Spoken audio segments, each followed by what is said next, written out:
Hello friends. कटे शरीर, चिपकी बोगियां, चीखते चिल्लाते लोग, अनगिनत घायल, लाशों के ढेर में एक बूढ़ा बाप तलाश रहा था अपना जवान बेटा, जो उसके बुढ़ापे का एकमात्र सहारा था।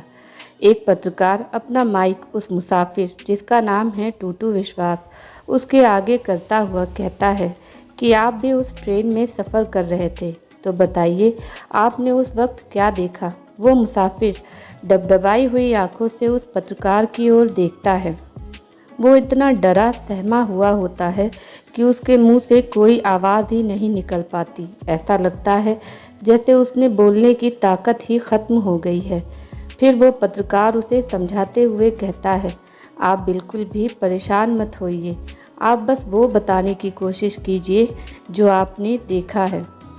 बड़ी मुश्किल से वो मुसाफिर बोलता है, मैंने जो देखा है वो आज से पहले कभी नहीं देखा। चारों तरफ लाशें ही लाशें, लोगों की दर्द भरी चीखें और खून से सने हुए लोग इधर उधर पड़े हुए हैं।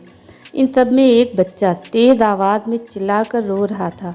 मैंने पास ही खड़े एक आदमी से पूछा कि इस बच्चे के माँ बाप कहाँ गए, तो उसने जवाब दिया कि सामने जो आदमी औरत पड़े हुए हैं, जो मर भी चुके हैं, वही इस बच्चे के माँ बाप हैं।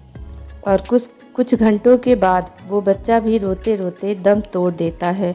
इस हादसे में ना जाने ऐसे कितने ही लोग हैं जिन्होंने अपने शरीर के अलग अलग अंगों को गंवा दिया। जब तक ये लोग जिएंगे शायद ही कोई इस हादसे को भुला सके। दरअसल मैं बात कर रही हूँ 2 जून 2023 की शाम 7:20 का वाक़या था। ओडिशा प्रदेश का एक ज़िला लगता है बालासोर, और इसी के पास एक जगह है बघाल नागा बाजार रेलवे स्टेशन। इससे ठीक पहले लूप लाइन पर एक मालगाड़ी खड़ी हुई है जिसमें कोयला भरा हुआ था। वहीं दूसरी तरफ कोरोमंडल शालीमार एक्सप्रेस अपनी स्पीड से चली आ रही थी। गाड़ी नंबर 1284। ये गाड़ी हावड़ा के शालीमार स्टेशन से चेन्नई की तरफ चलती है। इसमें पश्चिम बंगाल, उड़ीसा, आंध्र प्रदेश और तमिलनाडु से होकर गुजरती है। बीच में पड़ने वाले स्टेशनों से यात्रियों को लेते हुए आगे की तरफ बढ़ती जाती है। इस गाड़ी में बैठने वाले यात्रियों को ये विश्वास होता है कि अब हम जल्दी ही अपनी मंजिल तक पहुंच जाएंगे। तभी कोरोमंडल ट्रेन लूप लाइन पर चली जाती है, जहां पर खड़ी एक मालगाड़ी जिसमें लोहा भरा हुआ था। कोरोमंडल ट्रेन अपनी पटरियों से कैसे उतरी, इसकी जांच देश भर की एजेंसीज कर रही हैं।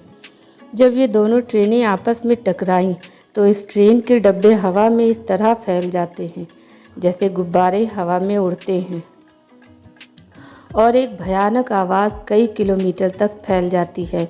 और इसी बीच एक और ट्रेन, बेंगलोर हावड़ा एक्सप्रेस, लेकिन वो ट्रेन वहाँ से लगभग गुजर चुकी थी। आखिर के 2 डब्बे बचे थे।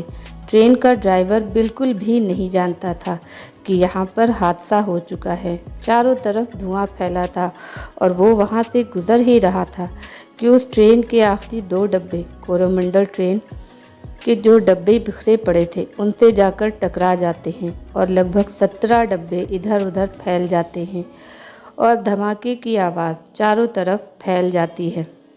इधर बघार नागा बाजार में एक आदमी दुकान बंद कर रहा होता है। तभी उस आदमी के मोबाइल पर एक आदमी का फ़ोन आता है। वो कहता है, राजू तू कहाँ है? तब राजू बताता है, मैं अपनी दुकान बढ़ा रहा हूँ। राजू का दोस्त उसे हादसे की खबर देता है। हादसे की बात सुनकर राजू आसपास के कुछ लोगों को जमा करके घटना वाली जगह पर पहुंचता है। वहां का मंजर देखकर सबके मुंह से चीख निकल जाती है। किसी का हाथ कटा है, किसी का पैर कट गया, हर तरफ खून फैला है, जिसे देखकर राजू और उसके साथ आए 40 साथियों की हालत ख़राब हो जाती है। सब मिलकर उन लोगों को निकालना शुरू करते हैं। शाम 7 बजे से लोगों को निकालते निकालते सुबह के 5 बज जाते हैं। अब तक इन लोगों ने लगभग 150 लोगों को वहां से निकाल लिया था।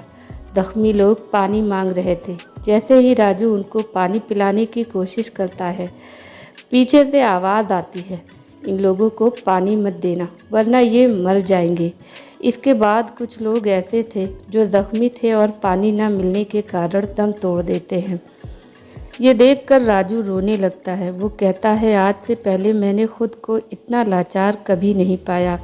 मैंने इन लोगों को बाहर तो निकाल लिया, पर पानी नहीं पिला सकता हूँ। दूसरी तरफ बूढ़े का इकलौता बेटा इसी ट्रेन में दूसरे शहर काम करके कुछ पैसे कमाने जा रहा था अपने एक दोस्त के साथ। उसका पिता उसे पागलों की तरह तलाश करता है और जब उसे अपना बेटे का दोस्त नज़र आता है तो वो उससे पूछता है कि मेरा बेटा कहाँ है।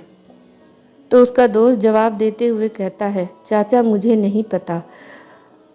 बहुत बार ढूंढने के बाद भी जब उसका बेटा नहीं मिलता तो वह अपने बेटे को मुर्दा लोगों में तलाश करने लगता है। ऐसे ही अनगिनत वाक्य जो इस ट्रेन हादसे में हुए और इस ट्रेन में सवार लगभग हर यात्री को उम्र भर ना भूलने वाला गम दे गए। इस हादसे के बाद ना जाने कितने ही लोग ऐसे थे जिन्होंने अपनी अपनी सामर्थ्य के अनुसार घटनास्थल पर मदद की, जिन्हें देखकर लगता है इंसानियत आज भी जिंदा है।